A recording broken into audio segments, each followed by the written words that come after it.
Hi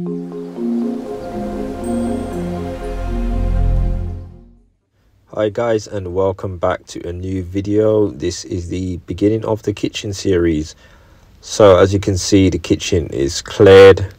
We are going to start taking the rest of these tiles off, take these worktops, take this cooker hood out as well. You can see the hood actually runs behind this false wall, the ducting does. We've got to repair this ceiling, replace some plasterboard, and put some spotlights, and then we'll skim this ceiling as well. So first things first, take these cabinets apart, get these worktops out, and then we can start taking the rest of these tiles out. So I hope you guys will enjoy this video today, and we will see you at the end. Thank you.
So this is job done for the day. As you can see, we've completed the walls of this bedroom. Those two last sections that we had to do. We also did the other wall in the hallway as well. So we're ready for the ceiling, which we will be doing tomorrow.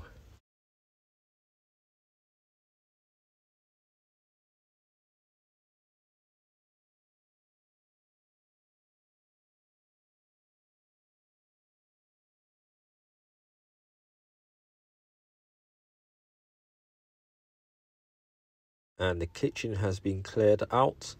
So we will also be back on the kitchen soon. We're just waiting for the door to arrive. Then we'll be on the kitchen. So I hope you guys enjoyed the work today, and we'll see you tomorrow.